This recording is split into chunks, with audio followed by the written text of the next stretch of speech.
Hi everyone, welcome to tonight's workshop, Personal Branding in 15 Minutes or Less. I'm Rob Brooks, I'm the Coordinator of Career Services at MUIH, and my contact information is on the screen. If you have any questions after this presentation, then please don't hesitate to reach out. Before I go into personal branding, I'd like to describe what branding is.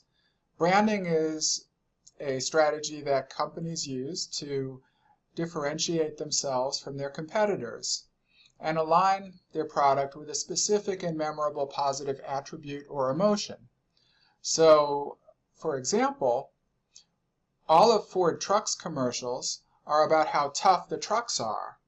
So they have a loud-talking, aggressive announcer with large font that they plaster on the screen, loud banging noises of heavy objects being dropped into the back of the truck, and it all has a very kind of a jarring, tough, aggressive feel to it.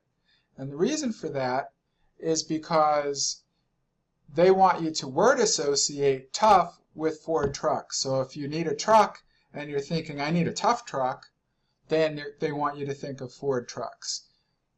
In a similar vein, Coors Light builds their advertising campaigns around the fact that the beer is cold.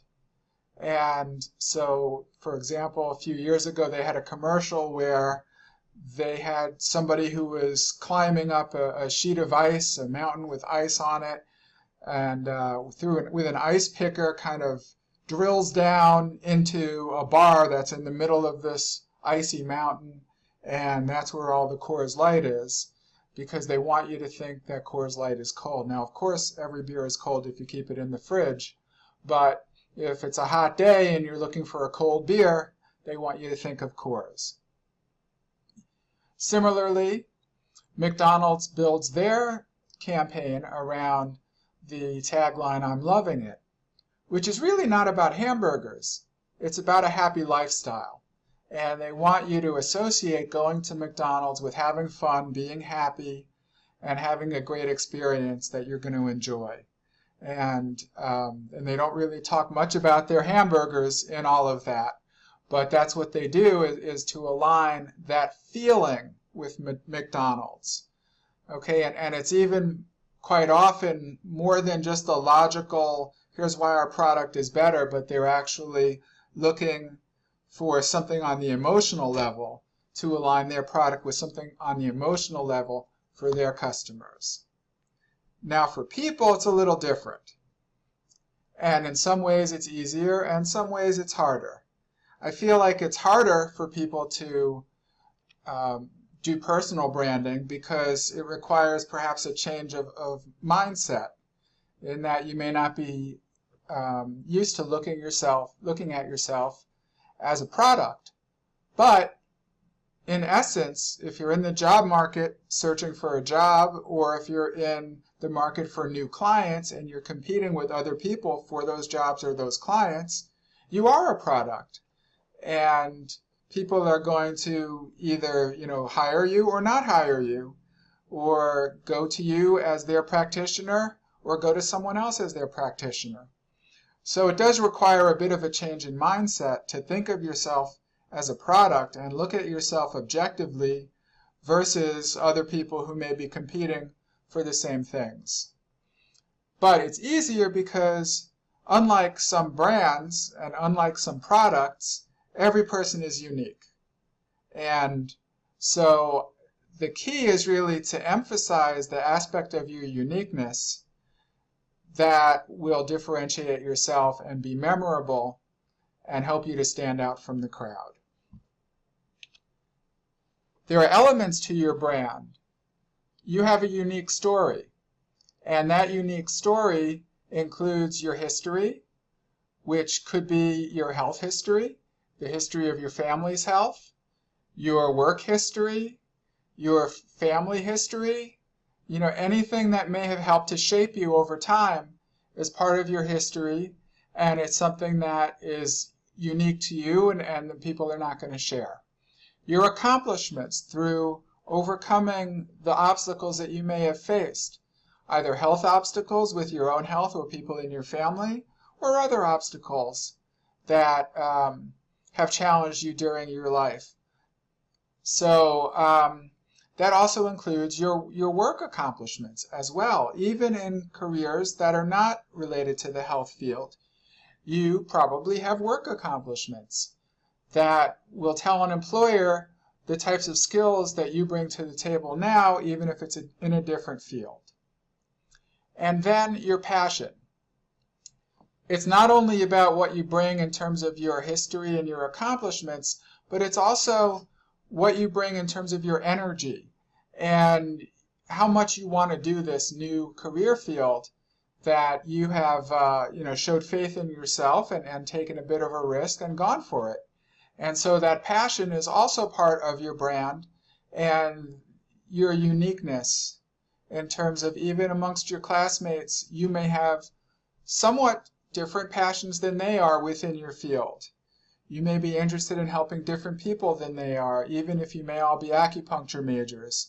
But that doesn't mean that you're all going to be the same as acupuncturists, and it doesn't mean that you're all going to want to help the same types of people.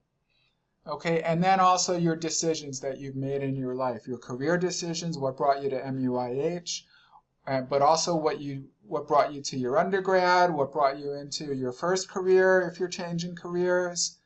And so all of these things really help to shape a person. And so I suggest taking some time to think about these things and seeing where there are themes and seeing where there are common threads that you can weave throughout your story. For example, I know of one student who had been in the fashion industry before coming to MUIH, and now she is looking to, help people with their health, in particular with weight loss. And so I pointed out the common theme of helping people to feel better about how they look really goes from fashion design to health. And this is something that can be her personal brand, her uniqueness, because not a lot of people in the health field may have that background of helping people with the image of themselves in that way. So as you're thinking about your personal brand and what that is, then it's also how you tell it. And you're going to be telling it, if you're looking for a job, on your resume, in your cover letter, in your networking conversations, and on your interviews. If you're going to be starting your own business, then it would be your website and your bio, and your networking conversations, and your client consultations, so that when clients are deciding whether they're going to meet with you, if you offer a free consultation. So I consider that like an interview.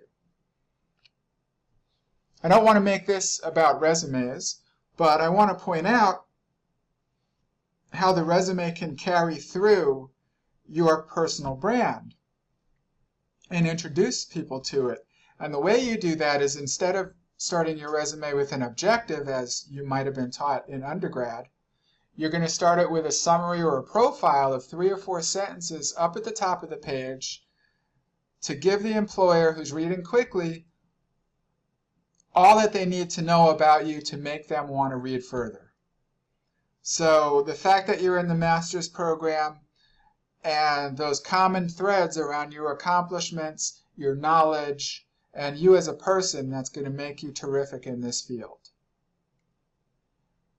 Some people find it easier, even though the resume summary is usually on the top, to write it last. Because as you're writing about the various jobs you've had and the accomplishments within those jobs, and as you're writing about jobs, many people make the mistake of writing just tasks, but it's more than just tasks. You want to show what you've done, but you also want to show that you've done it well. So as you're thinking about your success stories, your accomplishments, to show that you've done your jobs well, perhaps you'll see some themes behind those accomplishments, and you can reference those themes right at the top. That if you're a tremendous problem solver and you have that track record of being able to do that, thinking on your feet, great. If your accomplishments maybe are more towards helping people, helping customers, or helping people in the health field in a different way than you're studying now, then those are great common threads also. So reference those. Okay, and then of course you can, after this summary, add your crucial skills and certifications and licensing and so forth. Okay, and then you're going to also talk about this in your cover letter.